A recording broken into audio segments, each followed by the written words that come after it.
Kekuatan petrodolar Amerika. Mengapa dolar Amerika sangat berbeda dengan mata uang yang lain? Sejarah uang dan perdagangan.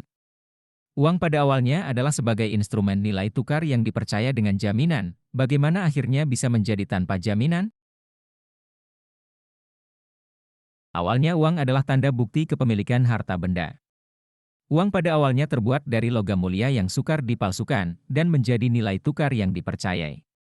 Karena berat dan tidak praktis dibawa, kemudian menjadi selembar kertas, kwitansi atau tanda terima, sebagai bukti kepemilikan dari logam berharga dan harta benda atau komoditas yang dititipkan di gudang pemerintah di Cina di zaman Song Dinasti abad 9–12.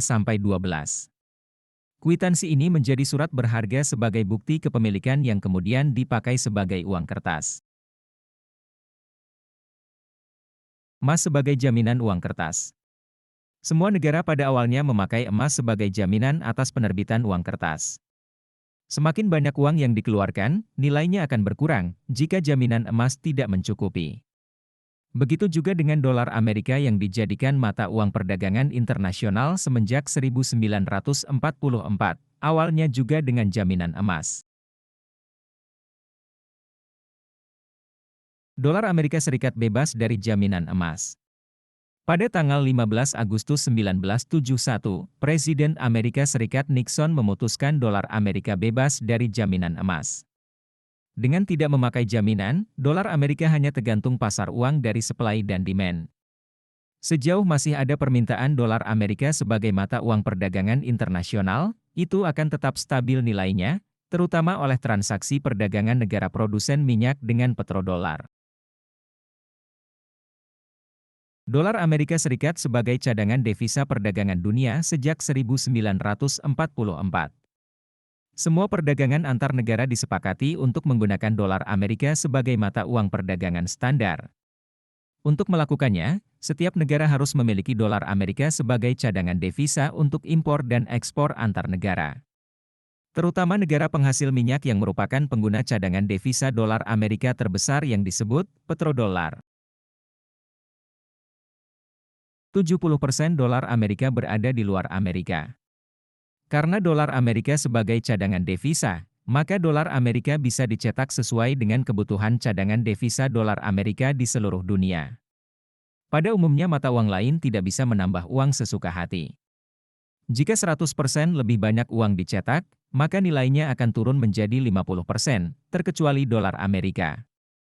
Biasanya jika perusahaan atau seseorang yang ingin meminjam, harus memberikan jaminan atau agunan. Tetapi lain halnya dengan Amerika yang ibarat bank di mana setiap negara mendepositokan uangnya secara tidak langsung dengan membeli dolar Amerika sebagai cadangan devisa. Sampai 70% dari dolar Amerika berada di luar Amerika sebagai cadangan devisa. Amerika ibarat kasino dunia.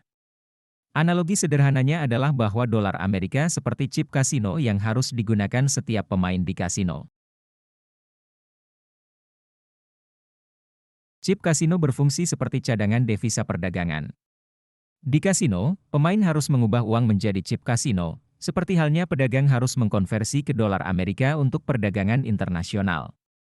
Jumlah uang pemain yang dikonversi menjadi chip bisa lebih besar dari kekayaan kasino dan kekayaan pemain disimpan ke perbendaharaan kasino tanpa perlu mengeluarkan surat utang atau jaminan oleh kasino. Hingga saat ini, 70% dolar Amerika beredar di luar Amerika sebagai cadangan devisa, terutama di negara-negara pengekspor minyak di Timur Tengah dengan cadangan petrodolar yang sangat besar. Ini sama seperti 70% dari chip kasino ada di lantai perjudian kasino. Atau 70% kekayaan kasino adalah uang pemain. Bagaimana kalau kasino kalah? Selama pemain masih memegang chip dan tidak berhenti bermain, kasino akan tetap hidup, meskipun kalah. Atau selama dunia masih memegang 70% dari dolar Amerika yang beredar sebagai cadangan devisa untuk perdagangan, Amerika tidak akan mengalami kesulitan keuangan. Walaupun sudah bertahun-tahun rugi atau defisit. Nilai dolar Amerika masih akan stabil karena permintaan dolar Amerika untuk perdagangan.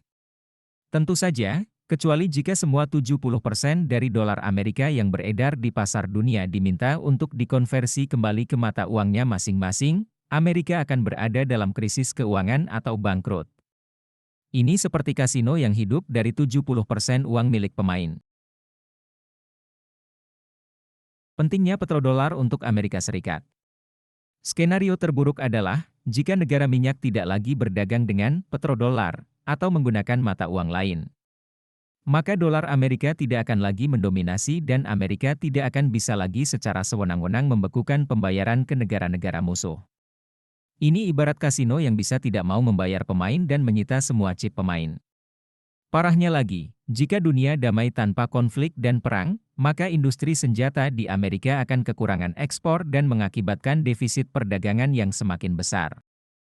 Jika perang dunia terjadi, jika konflik menjadi perang nuklir, maka Amerika sebagai pusat sistem keuangan dan perdagangan dunia akan runtuh dengan hancurnya infrastruktur jaringan elektronik dan fisik yang berpusat di New York. Dunia akan mulai dari sistem baru, sebelum pemulihan Amerika yang tidak akan mudah.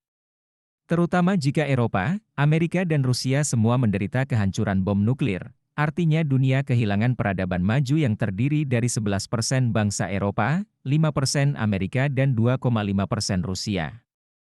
Maka ini merupakan tamatnya peradaban Barat dengan konfliknya di sepanjang sejarah mereka. Setelah kehancuran peradaban, sistem ekonomi dan infrastruktur yang hancur tidak bisa segera dipulihkan. Dunia baru.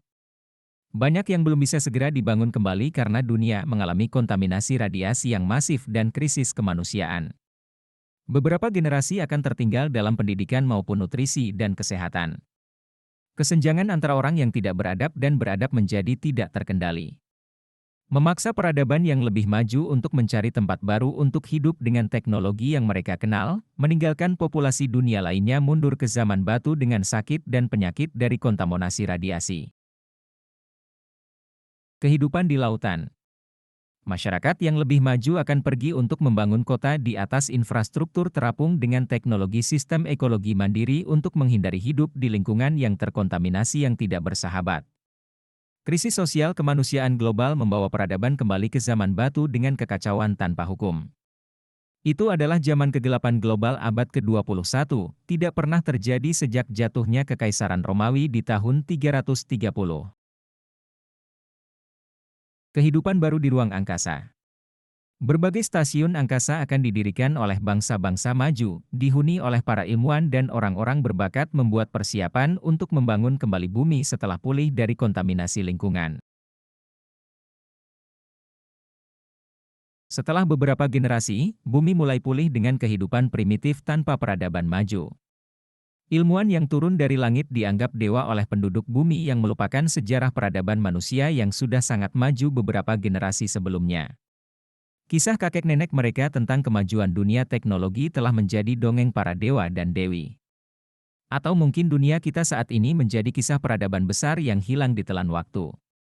Mirip dengan kisah peradaban kuno yang hilang disebut Atlantis. Terima kasih.